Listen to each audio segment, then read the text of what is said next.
Привет, друзья! И в этом видео я хочу рассказать о таком замечательном сервисе, который называется TickTick, и как с помощью него стать более продуктивным, более эффективным в своей деятельности. И чтобы ваши цели и ваши события всегда были у вас под рукой, чтобы вы ничего не забывали, и ваша жизнь приносила вам удовольствие, наслаждение, и, конечно же, вы создавали классные, прикольные продукты и результаты. Итак, для начала давайте зарегистрируемся. Как это сделать? Переходим на сайт, который называется ticktick.com и нажимаем ссылку Create Account.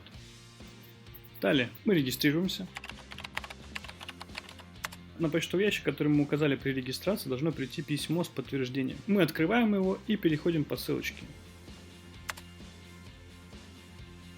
Отлично, мы подтвердили свой аккаунт, свой email и переходим в сервис. Для удобства вы можете нажать «Сохранить пароль», для того, чтобы вам было удобнее сюда быстро попадать. И вот перед нами открывается окно сервиса. У нас есть окно с основными списками, также с дополнительными списками, которые мы можем сами создавать, настраивать, какие-то смарт-списки, также теги, все остальное. И другое окно, где мы можем посмотреть сводный отчет по задачам, также посмотреть, что выполнено и то, что мы переместили в корзину. И это бесплатный функционал. Но существует еще возможность платной подписки. Для этого мы нажимаем «Перейти на Pro», выбираем подписку на месяц или на год и подписываемся. Если вы используете iPhone или продукцию компании Apple, то там эта подписка осуществляется через iTunes. Если вы не используете это, то подписка осуществляется через сервис PayPal. Я использую платную подписку, потому что она открывает доступ к календарю. И календарь — это первый и очень важный критерий, по которому я и выбирал менеджер задач. Второе — привлекательный дизайн. Сейчас мы рассматриваем веб-версию, но она существует так же, как для компьютера. Мы можем поставить приложение на компьютер. Также для телефона. Отличие веб-версии от приложения на самом деле в удобстве. Веб-версия намного удобнее приложения. Она переведена на русский язык, и функционал в ней очень быстро обновляется, нежели в приложении. В приложении есть свои плюсы. То, что мы очень можем быстро добавить задачу. Просто нажав горячие клавиши, мы сразу же попадаем в пункт добавления задачи. И задача добавлена. Классный дизайн в приложении, классный дизайн в веб-версии. И давайте начнем. Эта программа существует для того, чтобы вы могли удобно для себя планировать свою жизнь. Планировать свою неделю, месяц, день, ставить цели, достигать своей цели. Для того, чтобы качественно улучшить свою жизнь. Быть более продуктивным, более эффективным, более сфокусированным на том, что вам нужно. И для того, чтобы работать с данной программой, давайте ее настроим под себя. И я сейчас совершу те настройки, которые использую я. А вы сделайте так, как вам удобнее. Формат времени. Мне удобнее 24 часа. Начало недели. Для меня удобнее, когда она начинается с воскресенья. Время ежедневного напоминания. Мне не нужны ежедневные напоминания, я постоянно смотрю менеджера, и напоминания мне не нужны. Отлично. Дальше. Тема. Тема стандартная. Персонализация меню. Завтра скрыть, следующие 7 дней показать, календарь показать, назначенный мне авто, показать, выполнено, показать. В пункте выполнено мы можем посмотреть, что мы сделали на протяжении сегодняшнего дня. Мы выполняли какие-то задачи, а вечером садимся и смотрим, что сегодня было выполнено. И бывает порой это удобно посмотреть. Теги я не использую, Custom Smart List я тоже не использую. Это может быть где-то удобно, но это лишние вещи, лишние пункты меню, и мне это очень мешает. Мне хватает того функционала, который сейчас есть. Отлично. И давайте сейчас добавим те основные листы, которые мы используем. Первый лист называется «Цели». Для листа цели я использую желтый цвет. Фолдер None. То есть я не перемещаю лист ни в какую папку. То есть этот лист будет находиться без папки. Hidden. Нет. Hidden — это означает, чтобы задачи были скрытыми. Ну, бывает такое, что вам не нужно ни напоминаний, чтобы вообще они не отображались нигде. А вы могли их посмотреть, только придя в этот лист, чтобы он вас не отвлекал, не мешал. Так, здесь в данном случае, конечно же, нам это не нужно. Так у нас появился первый список целей. Следующий список, который мы делаем, это список события. Я его делаю розовым. Почему? Не знаю. Итак, у нас есть два основных списка. Это цели и события. Помимо этих двух списков у нас есть две основные папки. Первая папка — проекты, и вторая папка — списки дел. Для того, чтобы создать их, мы создаем простой список, который будет называться проекты. И создаем новую папку, которая будет называться проекты. Всем проектам, которые попадают в папку проекты, я буду присваивать синий цвет. Для того, чтобы когда я создавал здесь задачу, я уже мог для себя в голове быстренько расставлять приоритет. Когда я, допустим, с утра смотрел, что нужно сделать сегодня, я понимал, что эта задача, она относится к проектам. Это событие, это цель, это обычные дела. Далее мы создаем новую папочку, которая называется «Списки дел».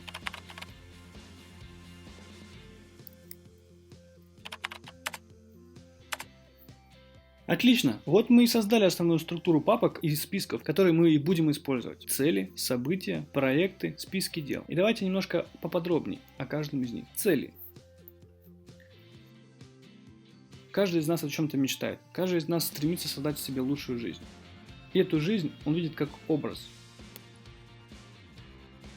Мы называем это мечта. Почему не мечты, а мечта? Потому что мы рассматриваем в глобальном формате. То есть мечта – это когда человек смотрит на свою будущую жизнь, у нее нет конкретных сроков, она как бы для него вся раскладывается в один ролик. В этом ролике он где-то живет, он что-то делает, он что-то имеет. И мечта – это визуально-аудиальный кинетический образ того, кем бы вы хотели быть, что бы вы хотели делать и что бы вы хотели иметь. И у этой мечты есть некий признак, мы их называем некие желания. Например, вы там где-то живете, у нас появляется один признак.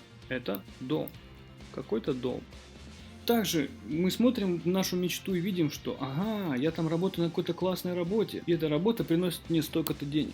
И вот мы видим, у нас уже есть второй признак, некая сумма денег. Также я смотрю туда и вижу, что есть маленькие детишки, которые бегают по дому и все крушат. Я понимаю, что у меня там есть семья. Также я понимаю, что у меня там есть машина. И вот еще один признак. И это признаки. Что значит признаки? У нас есть круг и у нас есть квадрат. К нам подходит маленький ребенок и спрашивает: папа, а что это такое? Вы ему говорите: это круг. А это что? А это квадрат. Ну, у меня он похож на прямоугольник. И он говорит: как ты определил, что это круг, это квадрат? Ну, как бы у него есть углы. Здесь нет углов, здесь есть углы. Отлично, вот у нас появился первый признак. То есть для того, чтобы определить, что круг, что квадрат, нам нужно иметь какие-то признаки, по которым мы определяем, что относится к кругу, а что относится к квадрату. То есть, когда у нас есть какие-то признаки, значит, мы можем как-то на них влиять. И тогда мы создадим наличие этого признака. Получается, круг от квадрата отличается наличием углов. Если мы у круга создадим углы, то круг станет являться квадратом. Поэтому задача создать углы. Создать тот признак, по которому мы отличаем круг от квадрата. И человек сейчас здесь живет, и у него нет машины, и у него нет столько денег, как там. И у него нет семьи, и у него нет тех других признаков, которые есть в мечте, в той картинке, которую он видит перед собой. Значит, задача создать эти предметы. Создать эти признаки. И эти признаки — это и есть цель. Цель — это предмет стремления, осознанный, запланированный результат деятельности. Здесь есть какая-то картинка, и это притягательный образ будущего. Мы ее идентифицируем как некий предмет: дом, количество денег, семья. Это то, что мы можем как-то осязать, как-то потрогать, как-то проверить, как-то создать. Мысль нематериальна, мы не можем ее взять и потрогать. У нее нет материи. Деньги абсолютно материальны. Дом тоже материальный, семья материальна. Также есть эмоции, чувства. Мы не можем их потрогать, но мы можем их ощущать и переживать. Итак, мы плавно перешли к пункту, который называется цели. И для того, чтобы запомнить это, нам нужно спросить себя: а чего на самом деле я хочу? О чем я мечтаю? Просто решите, кем вы хотите быть, что вы хотите делать, что вы хотите иметь. Поставьте это как цели и начинайте к этому идти. Настойчиво, решительно, смело. Дорога открывается идущим. Неважно, насколько она конкретно измерима и все остальное, просто должно быть вам понятно. И с попытками это будет более яснее открываться перед вами. Вы можете ставить цели по-разному. У вас, может быть, есть какая-то технология. Быть может, вы прочитали какую-то книжку. Используйте то, что вы можете. Важным критерием должно быть то, что вам понятно. Вам понятно. У вас есть семья, и вы можете ставить целью семья. Вы еще не знаете, какой человек будет вашей женой, мужем, какие детишки у вас появятся. Вы ничего этого не можете знать. Вы не можете здесь быть конкретным. Вы можете это как-то обозначить для себя и начать к этому идти. Совершать попытки. Какие-то цели будут уходить, какие-то цели будут появляться. И важным признаком вашей цели является то, что ваша цель — это та цель, которая не позволяет вам останавливаться. И только так вы поймете, это ваша цель или нет. Никто не знает, где предел человека. Никто не знает, где предел его возможностей. Поэтому говорят, любой может стать любым. Конечно же, это неверно. Нет, любой не может стать любым. И каждый год на чемпионате мира или на Олимпийских играх мы это видим, что становится чемпионом лишь только один. Но никто не знает предел возможностей. Никто не знает, поэтому мы говорим, любой может стать любым. Чтобы снять ограничения, снять все убеждения, возможно и невозможно. Никто не знает. Надо просто решить, надо тебе это или нет. Если тебе это надо, если ты хочешь это, иди к этому. Иди и не оглядывайся. Не смотри ни на что. Просто иди и знай, если эта цель твоя, она не позволит тебе останавливаться. Но для того, чтобы не останавливаться, нужно идти. Для этого нужно пробовать. Попытки, попытки, попытки. Отлично. Первая цель. Важная, ближайшая цель, на которой мы будем фокусироваться. Быть может, вы посмотрели точки роста, вы, быть может, посмотрели свою мечту и увидели, что приоритетом являются деньги. На деньги можно купить дом, на деньги можно купить машину, на деньги можно строить успешную семью. Понимаем, что точкой роста, определяющей целью сейчас у нас будет деньги, финансовая сторона. И вот, это та цель, на которой мы будем фокусироваться. Дальше, параллельно фокусе, мы понимаем, что эта денежка принесет нам дом, машину, и это будут другие цели. Просто мои слова перенесите на свою жизнь, на свое мышление, попробуйте из этого сделать что-то свое. Итак, и вот вы посмотрели на свою мечту, вы определили какие-то признаки, по которым вы поймете, что вы приблизились к жизни своей мечты. Этим признаками могут быть дом, какая-то сумма денег, наличие семьи, детей, машины и так далее.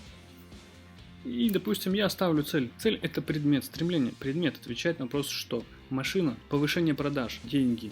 Цель – это может быть согласие. Цель – это согласие, а как достигнуть в отношениях – это задача. И здесь я ставлю, допустим, машину. Какой дом, я еще не знаю, но это будет моя цель. Деньги. И вот я для себя определил некие цели. Отлично. Список номер 2. События. Сюда мы вносим те события, которые предстоят в нашей жизни. Не то, что надо сделать, а то, что будет происходить. Выступление какого-то любимого спортсмена, день рождения друга, какое-то игровое событие, приезд родителей. Отлично, это событие. Здесь нужно посмотреть на свою жизнь, окинуть взором целый год. Если вы где-то фиксировали какие-то события очень важные для вас, то вот сюда вы их и заносите. Итак, я думаю, с этим списком понятно. Мы должны здесь фиксировать события. Событие имеет две составляющие. Первое – это некое обозначение события, название события. И второе – это продолжительность события. То есть оно сколько-то длится. Оно когда-то начинается и когда-то заканчивается. Давайте посмотрим, какие события у нас будут.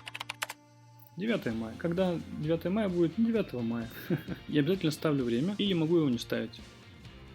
Отлично, я думаю, с этим пунктом тоже понятно. Проект. У нас есть цели. Покупка машины. Для того, чтобы купить машину, нужно заработать какую-то сумму денег. И покупка машины будет являться проектом. То есть, здесь это как цель, а как эту цель достичь, это будет проект. Покупка машины. И мы будем рассматривать ее как проект. Какая-то цель может состоять из множества проектов, какая-то цель может состоять из одного проекта, приобретение машины, допустим, это будет один проект, а выход на заработок в 300 тысяч рублей в месяц может быть несколько проектов, скажем так, портфель проектов. Любой проект имеет цель.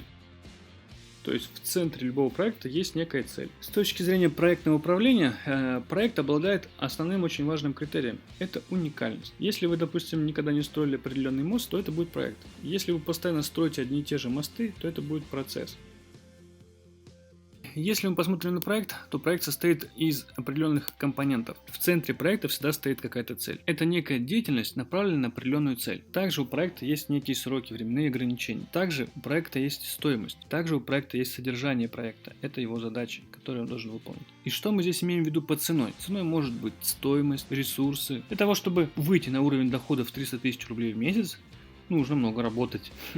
Значит, нужно меньше уделять времени нашей семье. Значит, нужно меньше смотреть YouTube. И это будет ценой. Когда человек преследует цель похудеть, то в его жизни нужно соблюдать какие-то ограничения. И получается, цена будет этому деньги, эмоции, дискомфорт, переживания. И это будет цена. И сам процесс будет занимать какой-то определенный промежуток времени. Будет иметь определенные задачи. Итак, проекты всегда направлены на достижение каких-то целей. И наши проекты мы публикуем здесь как список, который мы окрашиваем в синий цвет. Для того, чтобы в списке дел на сегодня нам было сразу понятно, ага, это относится к проекту. Мы можем его не выполнить, но ничего не изменится. Это как тренер. Если они пойдут на тренировку, мне ничего не будет. Да, ничего не будет. Ни медалей, ни наград, ничего. И поэтому в текущей реальности, в текущей деятельности мне очень важно видеть те задачи, которые двигают вперед. А чаще всего это те задачи, которые являются именно проектом. Итак, я думаю, с проектами понятно. То есть в этой папке мы публикуем конкретно проекты. Названием списка проекта будет являться название проекта. То есть названием списка в проектах будет являться название самого проекта. Допустим, публикуем в папочке проекты. Делаем синий цвет. Все. Теперь у нас есть новый проект создания рекламного агентства. Этот проект мы переименовываем как покупка машины. Вот у нас есть уже какие-то базовые проекты. Отлично. Итак, у нас есть цели, у нас есть события, у нас есть проекты, направленные на реализацию целей. И далее у нас осталось последнее, четвертое. Это списки дел. Это папочка, в которой мы будем публиковать списки обычных текущих дел. Итак, мы с вами говорили, что деятельность состоит из проектов и процессов. И вот процессы как раз таки мы регулируем с помощью списков дел. И здесь разные процессы. Здоровье. Человеку нужно быть постоянно здоровым. Это процесс покупки. Мы никогда не купим все, что нам нужно.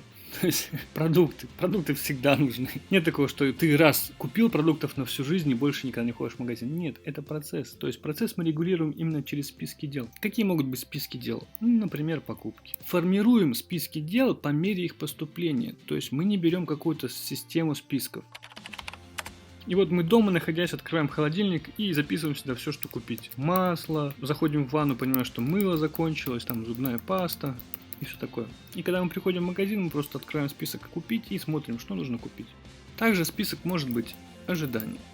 Что это за список такой? Допустим, вы что-то кому-то делегировали, и теперь ждете от этого человека результатов его работы. Также вы заняли какому-то человеку денег, или вы дали какую-то вещь человеку попользоваться, и вы заносите сюда как ожидание. Вы ждете, когда ее вам вернут, или вы ждете, когда выполнят задачу. Дал помощнице задание сделать визитки, и здесь я фиксирую это. Если у вас очень много в листе ожидания, вы можете создать отдельный пункт делегирования, там, или долги, как-то так, и так далее. Отлично, и вот основные инструменты, которые мы будем использовать. То есть у нас есть цели, у нас есть события, у нас есть проекты, и у нас есть списки дел, которыми мы будем регулировать свою текущую деятельность, свой процесс жизнедеятельности, скажем так. Итак, у нас получается очень простая и легкая система. У нас есть цели, они всегда под рукой, мы всегда заходим с утра, смотрим на цели, к которым мы стремимся. Также мы смотрим, какие события нас ждут. Также мы переходим в проекты и начинаем вниманием окидывать те проекты, на которых мы должны более сконцентрированы быть, более сфокусированы сейчас. Дальше мы смотрим списки дел, ага, что нужно купить сегодня и так далее. Отлично, что у нас еще есть? Каждая задача имеет в себе приоритеты.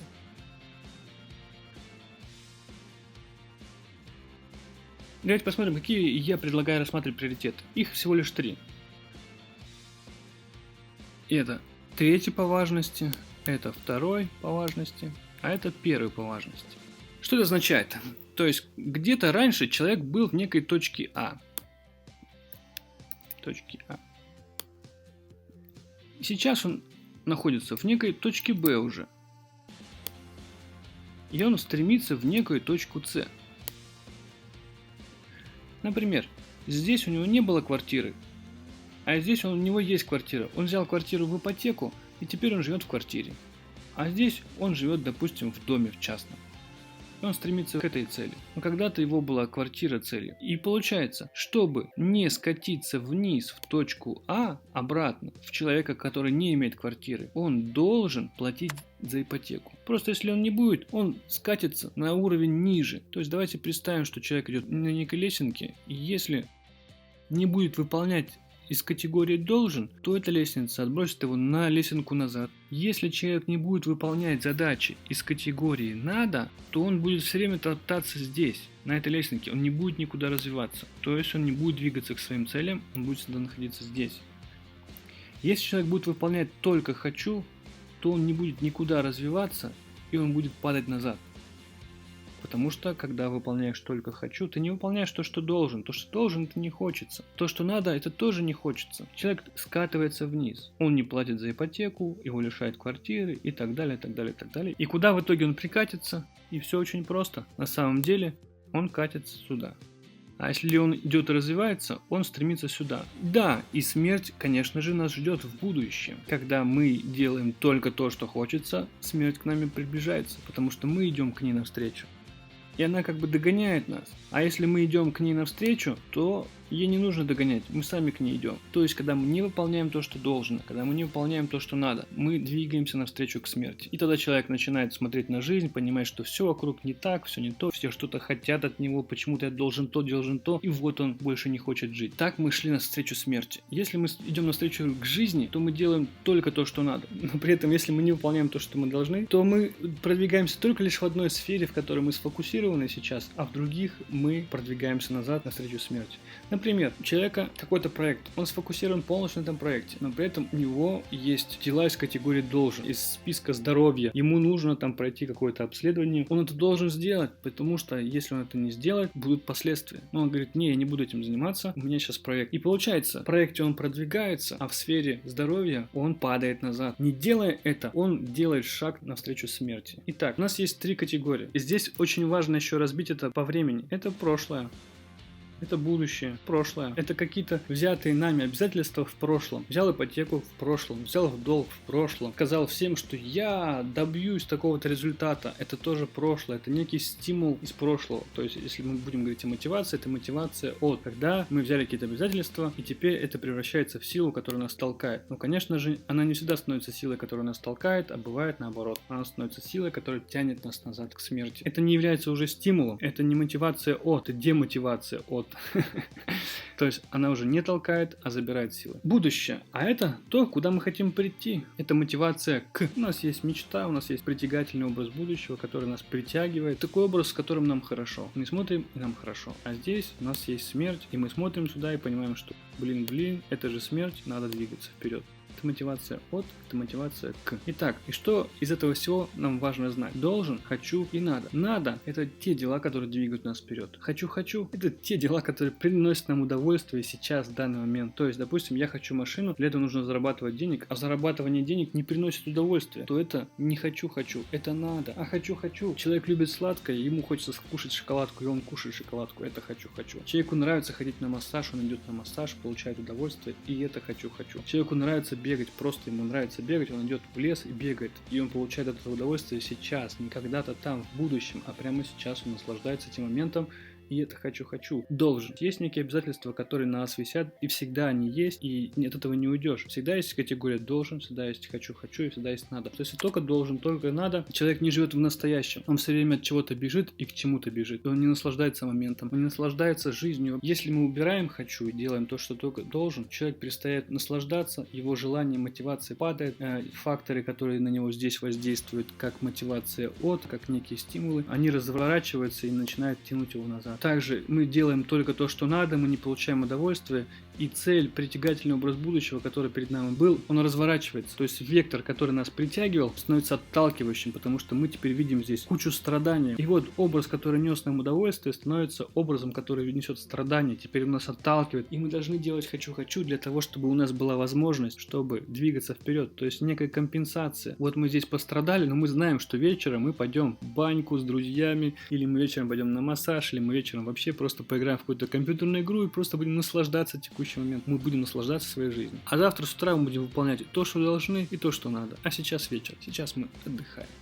Очень важно наполняться удовольствием или выполнение реализации желаний. Жизнь не будет состоять из столько желаний. Чтобы двигаться вперед, нужно волевыми усилиями выполнять действия. Категория должен. Здесь вообще нужно выключать голову, выключать эмоции, а просто надо быстро сделать и забыть. Сделать и забыть. Сделать и забыть. Хочу. Нужно выключить должен, нужно выключить надо, нужно просто наслаждаться, нужно кайфовать, нужно играть, наслаждаться и не думать о никаких делах, не думать о каких должен, надо, ничего. Нужно выключиться и говорить, жизнь это кайф, и кайфовать. Итак, я думаю, вам понятно, как мы будем использовать приоритеты. В зависимости от того, насколько они двигают вас вперед, насколько от них зависит ваше падение вниз, насколько зависит от них ваше удовольствие. Итак, хочу, мы будем отображать желтеньким цветом. Записать видео, двигать нас вперед, мы отображаем синеньким. Чистка зубов – это важно, это красно, это обязательно надо сделать. Но помимо этого у нас же есть всякие разные задачи и дела. Когда нам нужно сходить в магазин, купить продукты и все остальное, мы это не рассматриваем как должен, да, то есть мы здесь делаем именно те важные, существенные, ключевые дела, которые нас действительно двигают вперед и действительно ждут последствий, если мы не оплатим ипотеку. Не нужно стремиться ставить красную галочку, красный приоритет ко всем задачам. Также хочу, не злоупотреблять этим, как говорится, все должно быть в меру. И какая тактика? То есть вы можете с утра делать то, что вы должны, потом то, что вы надо, а на вечер то, что вы хотите. Может быть наоборот. Человек с утра на свежую голову делает то, что ему нужно, потом делает то, что он должен, а потом то, что он хочет. Быть может, наоборот, человеку надо с утра сделать то, что он хочет, как говорится, кайфануть, и вот он с утра покайфовал, сделал то, что он хочет, и у него есть заряд энергии, выполнять после этого то, что он должен, а к вечеру он начинает просто в свободной форме играть в то, что ему надо. Он начинает как-то легко, ему это дается, потому что он красавчик, он сделал все, что должен, и на этом какой-то эйфории он начинает делать то, что надо. Итак, здесь смотрите для себя каждый сам, что кому удобней. Но чаще всего схема такая, что ты сначала делаешь то, что ты должен, потом со спокойной душой делаешь то, что надо, потому что должен обычно, но все-таки более жесткие задачи, когда они прикреплены ко времени, а то, что надо, они чаще всего не прикреплены ко времени, они не имеют какой-то срок. То есть вот здесь должен, Здесь всегда есть некий срок. Будущее, здесь нет никакого срока. Ты можешь это делать сейчас, а можешь делать завтра. И ничего не изменится. Ты не продвинешься вперед, вот и все. То есть нет какого-то дедлайна, когда некие внешние обстоятельства тебя принуждают к чему-то. Здесь принуждают, тебе нужно заплатить к такому-то сроку, все конкретно. Поэтому чаще всего мы делаем то, что должен, забываем, что мы хотим, и забываем, что нам надо. И когда мы выполняем то, что должен, у нас есть возможность просто сохраняться на том месте, на котором мы сейчас идем. Но мы даже не наслаждаемся этим моментом, и мы чувствуем неудовлетворенность, и мы чувствуем какую-то незавершенность, что-то как бы не так, и все вокруг серое. И значит, мы выполняем только то, что мы должны. Мы не наполняемся нашим желанием жить, и мы не двигаемся никуда, не развиваемся. И вот простая, удобная система, как использовать менеджер TXT для того, чтобы решать свои повседневные задачи, для того, чтобы достигать своей цели, для того, чтобы не забывать какие-то важные события, для того, чтобы ваши проекты были всегда под руками, и также ваши списки дел, ваши покупки, ваши листы ожиданий всегда были в одном месте. И я думаю, с этим все понятно. Я немножечко поверхностно рассказал. Если вы когда-то использовали какие-то менеджеры задач, я думаю, вы здесь сами разберетесь. Ага, так, есть еще у нас календарь, но календарь в платной версии. И чтобы его продемонстрировать, я зашел в свой аккаунт и сейчас немножечко покажу, что такое календарь. Мне очень нравится, что он находится прямо здесь, и я вижу сразу же, что сегодня четверг, вот она неделя, я нахожусь здесь. Мне это очень важно визуально, чтобы понимать, где точно нахожусь. Также календарь выглядит так. Я некоторые списки скрыл, поэтому неделей я не пользуюсь, мне нравится видеть полную картину. И мне очень нравится, что очень мало всего. Вот так выглядит календарь. Так календарь выглядит в мобильной версии. Мне очень нравится этот календарь. Я постоянно пользуюсь им именно из мобильной версии. Я обожаю открывать его по быстрому доступу, видеть всю неделю, все дела, которые мне предстоят на неделю. И это очень классно. Стоит ли оплачивать 160 рублей в месяц за то, чтобы иметь такой календарь или не стоит? Это решать вам. Я для себя сделал выбор. Для меня это было принципиально. И мне очень нравится, что я захожу и вижу неделю и очень хорошо ориентируюсь сразу же. И это очень удобно для меня, далее решать вам. Итак, какие списки нужны? Цели, события, проекты, списки дел. Вот ключевая система. Давайте рассмотрим еще верхний блок. У нас есть все задачи. Когда вы нажимаете все, то перед вами отображаются все задачи, которые у вас вообще есть. Сегодня тот пункт, в котором отображаются только те задачи, у которых стоит временный промежуток сегодня, то есть которые назначены на сегодня. Следующие 7 дней. Те задачи, которым вы поставили срок, этот срок исполнения в течение будущих 7 дней. Также у нас есть календарь. И очень важна папочка входящих. Сюда вы фиксируете те задачи, которые к вам приходят. Вам пришла какая-то идея, что нужно сделать то-то, то-то. Нужно попробовать новый источник трафика. Также нужно написать Даше. И затем в определенный промежуток времени вы открываете данный список и принимаете по ним решения. Вы переносите их в другие списки, либо планируете, либо выполняете сразу. И вот основные моменты этой программы, те, которые я использую. Какие перед нами цели стоят, это надо частенько делать. Также мы смотрим, какие нас ожидают события. Также мы смотрим, как у нас дела по проектам, какие нам нужно задачи сделать, какие перед нами проекты вообще стоят, какие задачи в этих проектах сделаны, как продвигаются дела там. И списки дел. Идете в магазин, открываете купить и так далее. Итак, я надеюсь, это видео было вам полезным. Я впервые в жизни записываю какой-то гайд, и, скорее всего, здесь было очень много ошибок, поэтому комментируйте, оставляйте, задавайте вопросы. И, быть может, я выпущу следующее видео, которое уже будет учитывать все остальные вещи. Это такое некое спонтанное видео. Делайте выводы, применяйте, улучшайте свою жизнь, двигайтесь к своей мечте, осуществляйте свои желания, достигайте цели. Не забывайте важные события, реализуйте проекты и выполняйте те списки дел, которые вы планируете. И я желаю вам удачи. Пока-пока.